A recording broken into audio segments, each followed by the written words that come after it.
Los dictadores se igualan en la soledad de la tiranía. En su hambre enfermizo por mantener el poder, se van aislando en su trono y pierden poco a poco, pedazo a pedazo, todo rastro de humanidad. El año pasado, Putin fue traicionado por uno de sus socios más fieles, su famoso chef Yevgeny Prigozhin, el líder del sanguinario grupo Wagner, quien lo desobedeció, apuntó sus tanques de mercenarios ultraderechistas hacia Moscú y unas semanas más tarde, el avión donde volaba terminó sufriendo uno de esos curiosos accidentes que suelen ocurrir cuando alguien se insubordina ante el implacable zar. Por el lado de las Américas, el guardián más aguerrido y combativo de Nayib Bukele, su espía más leal y eficiente, incluso uno de sus amigos de la juventud, decidió revelar verdades peligrosas sobre el corrupto sistema que ha instaurado en El Salvador y hace unos días acabó pagando un precio muy alto. Su nombre era Alejandro Muizhont. Estuvo preso durante meses, enfermó rápidamente en forma un tanto misteriosa y falleció en circunstancias del mismo tenor. Su caso es un ejemplo emblemático que demuestra cómo funciona esta maquinaria criminal que busca silenciar a las voces que se animan a denunciar las atrocidades orquestadas por el líder salvadoreño, que, como hemos contado a lo largo de los 3 anteriores documentales, cultiva como nadie el arte de la propaganda y el lavado del cerebro, dentro y fuera de las fronteras de su país. Por eso es tan importante narrar esta nueva crónica de una muerte anunciada. Quédate hasta el último minuto y entérate de todo.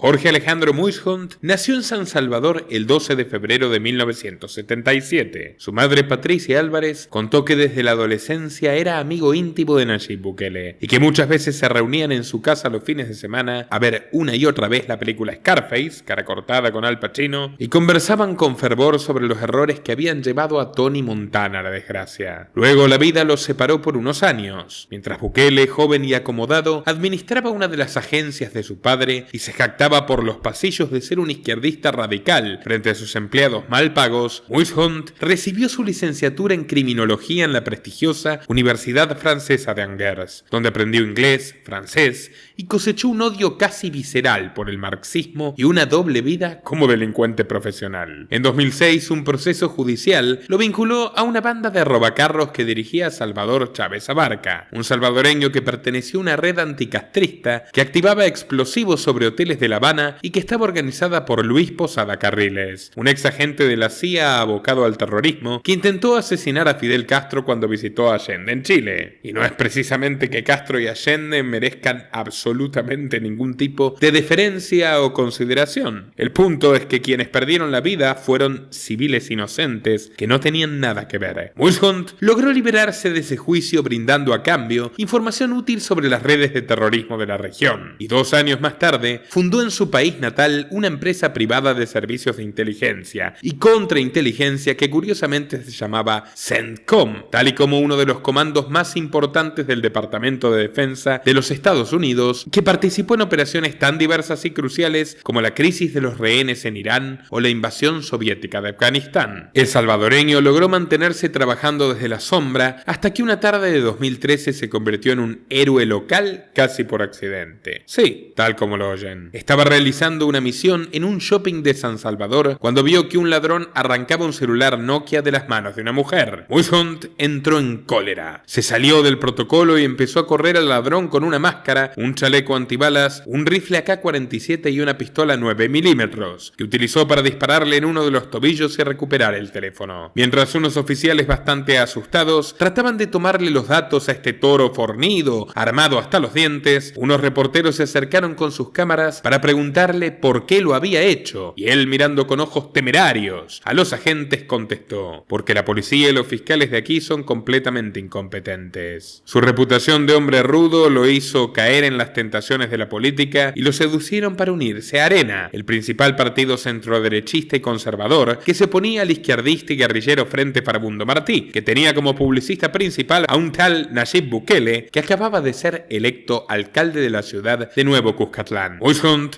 se fue contagiando poco a poco de esa ambición por mandar y después de ser diputado por el partido Gana, se presentó como candidato a la alcaldía del pueblo de Mexicanos, dando un discurso severo que prometía acabar a bala limpia con los delincuentes y los narcos de la zona. Pero se lo tomó demasiado personal y arruinó su campaña cuando el conductor de un autobús público le gritó: prométeme un aumento y te voto. Y Alejandro se subió al bus, sacó su famoso calibre 9 milímetros y ante la mirada desconcertada y azorada de los pasajeros, apoyó el arma fría en la mejilla del conductor y le respondió: yo no compro votos. Fue arrestado apenas por un par de días, pero la noticia repercutió entre el público y se vio rápidamente reflejada en los comicios. Ocupó el quinto lugar, obteniendo tan solo un magro 2% de los sufragios. Parecía el fin de la carrera de Moishunt, pero un antiguo amigo había puesto el ojo en su fiereza. Un año más tarde, Bukele se convirtió en el alcalde cool de San Salvador, galardonado por la ONU por su rol globalista, financiando con deuda género y ecofascismo. Y por increíble que parezca, Nayib lo contrató como su entrenador de paintball. Sí, paintball, las balitas de pintura. Pero mientras se disparaban jugando en los jardines de su mansión, bastante premonitorio, Nayib le encargaba el trabajo sucio de boicotear a sus opositores, muchas veces con amenazas y extorsiones violentas incluidas en el plan. Cobrando un sueldo de $5.000 mensuales, le brindaba información sobre los pecados y los puntos flojos de cada uno de ellos, y hasta llegó a presionarlos enviándoles grabaciones de momentos íntimos de sus vidas privadas para que supieran que estaban siendo vigilados, a veces incluso dentro de sus casas. Con el dinero que había ganado con las corrupciones del mercado Cuscatlán, Nayib le devolvió los favores apoyando al primo de Alejandro, Ernesto Moishunt, para que lo sucediese como alcalde en las elecciones de 2018. Fue tan estrecha la alianza que Bukele no solo acabaría utilizando para su campaña presidencial el mismo color cian que aplicó Ernesto a su propia candidatura,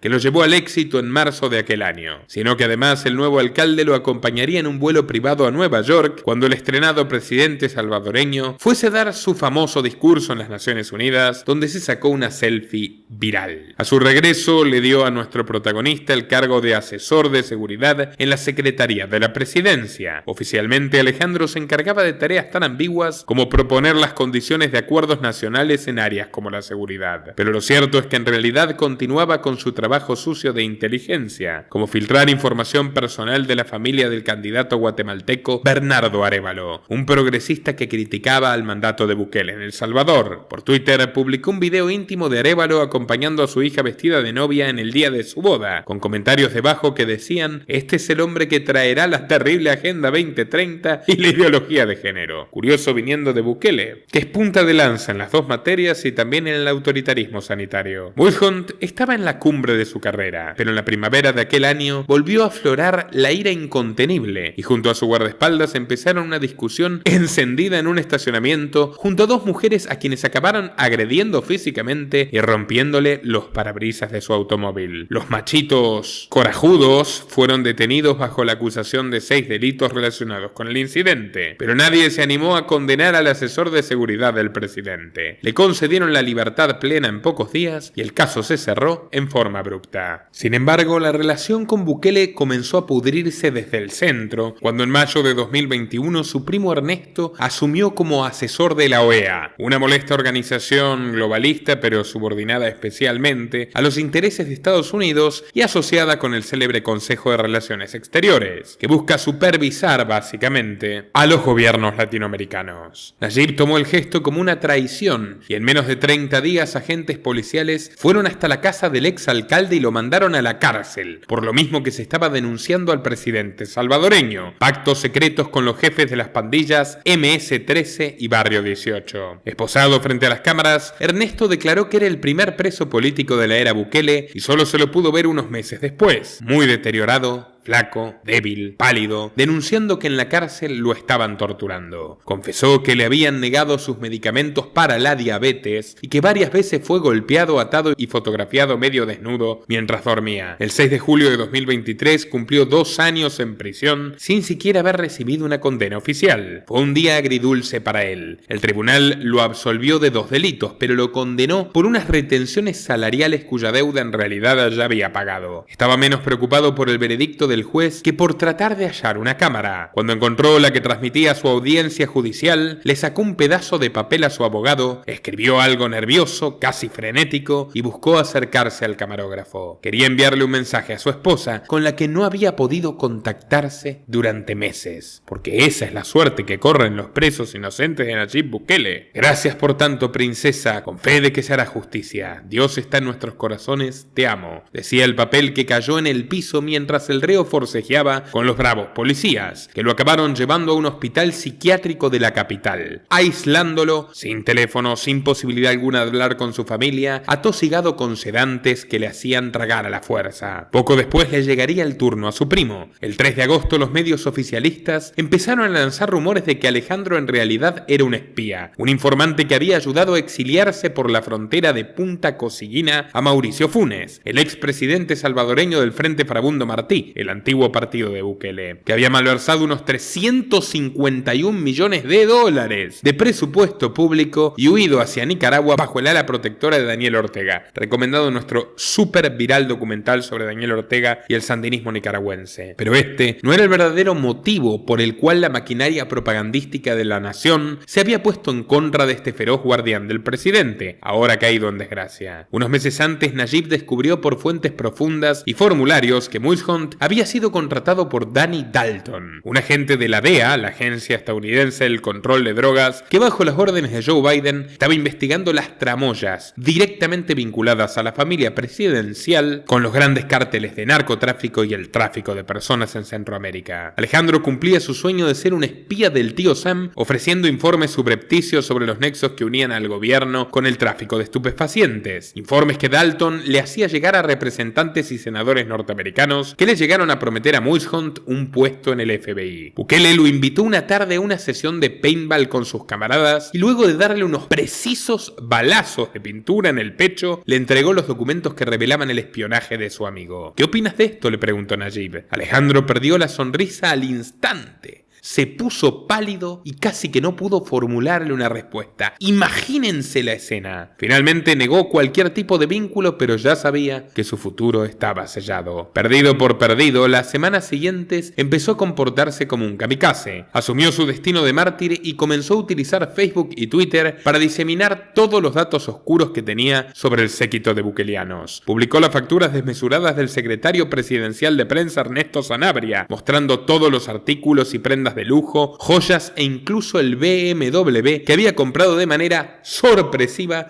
con su humilde salario. Sanabria no es un mero secretario, es un peso pesado. Controla varios medios oficialistas y administra las enormes granjas de trolls que se encargan de defender en las redes sociales a su líder mesiánico, a su único salvador, el emperador Bukele. Mulholland no se quedó ahí. También reveló por Twitter una serie de fotografías donde aparecían 108 paquetes embalados que allegados del diputado Eric García, otro íntimo del presidente, habían pasado por la aduana sin revisión alguna. Yo quisiera saber qué viene en esos paquetes que el diputado trae desde México, escribió Alejandro. Sabía muy bien que dentro habían kilos y kilos de marihuana, cocaína y otras sustancias provenientes de narcos mexicanos que triangulaban luego para los Estados Unidos. El converso de Mulholland también mostró cómo el diputado bukeliano alteró documentos notariales para brindarle un préstamo de $90,000 a su asesor jurídico Luis Portillo Turcios, que se lo acabaron repartiendo entre los dos. Cuando un tuitero fanático del presidente le comentó que todo eso era falso y que estaba traicionando a quien le dio de comer, el espía respondió: tengo todo bien documentado y amparado. Tengo también la grabación de la reunión del jueves pasado donde García acepta todo. La verdad sigue siendo la verdad. Aunque te despidan, te metan preso o te maten. Estaba anunciando su propio final. Las pruebas eran tan evidentes que la justicia no tuvo otra opción que arrestar al legislador junto con su socia Nidia Turcos. Desde que fueron fotografiados esposados no se ha sabido nunca más nada de ellos. Y Alejandro tuvo el mismo destino. El 9 de agosto un equipo grande de policías fue hacia su casa personal para arrestarlo en frente de sus hijos y el hombre esta vez no puso resistencia. El propio presidente publicó con orgullo en Twitter que su asesor de seguridad estaba siendo acusado de favorecer la evasión y revelación de documentos secretos para ayudar a Mauricio Funes a evadir la captura. Desde un principio el proceso, completamente pernicioso y falaz, fue un calvario.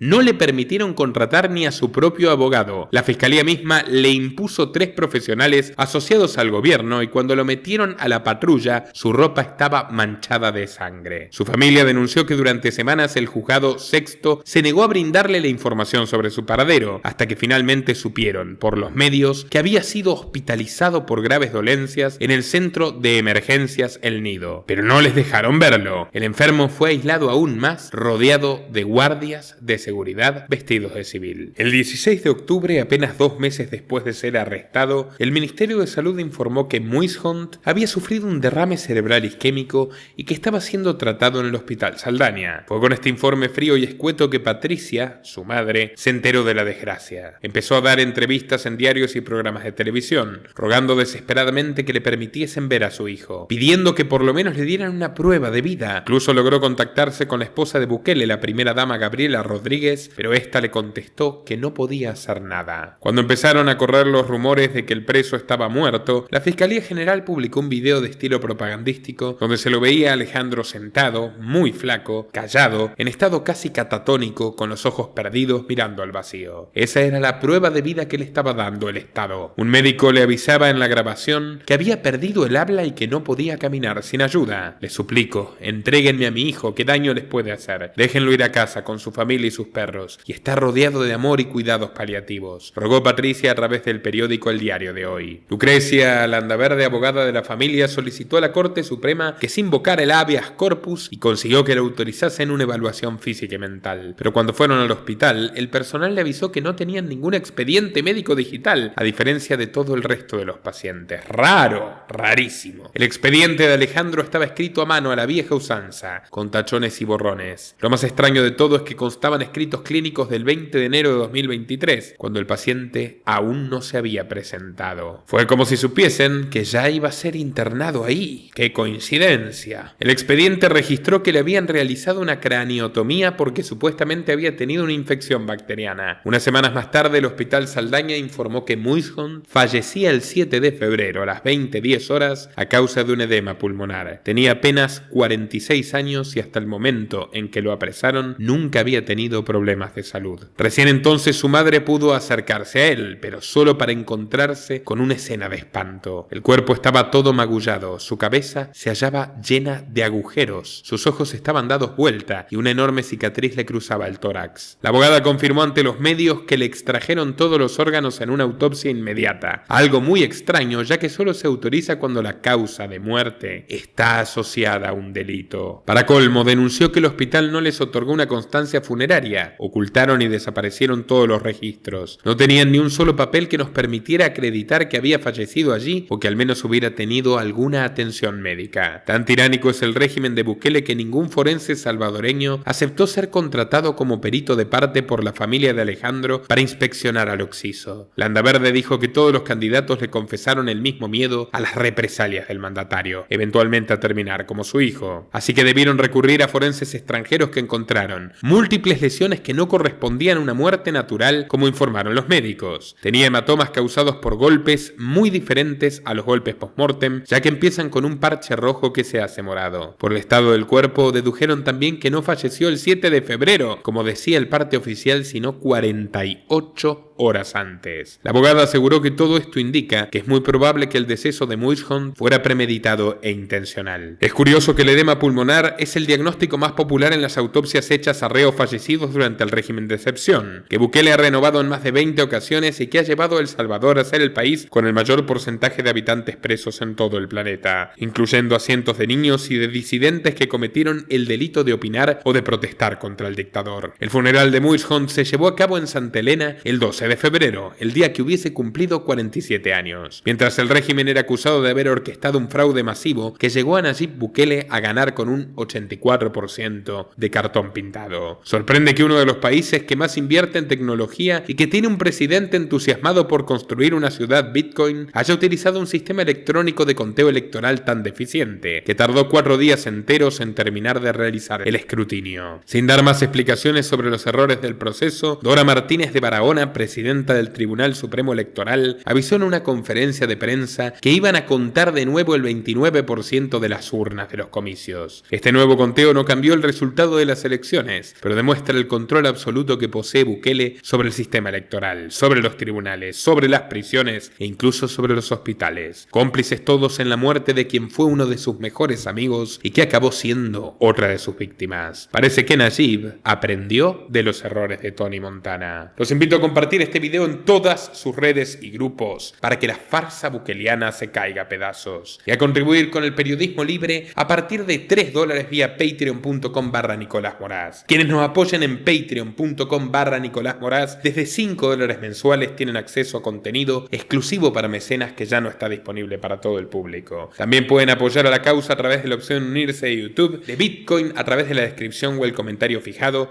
y también de Mercado Pago si están en Argentina. Hasta la próxima. Nuestro trabajo depende de tu apoyo.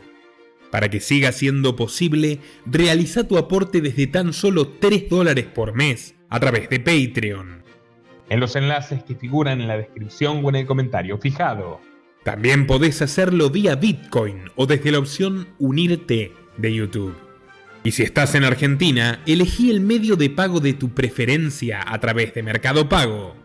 Quienes nos apoyen en Patreon a partir de $5 mensuales tendrán acceso a análisis, entrevistas, conferencias y documentales exclusivos. También tenemos opciones para sponsors. Así que publicita con nosotros a través de patreon.com/Nicolás Moraz.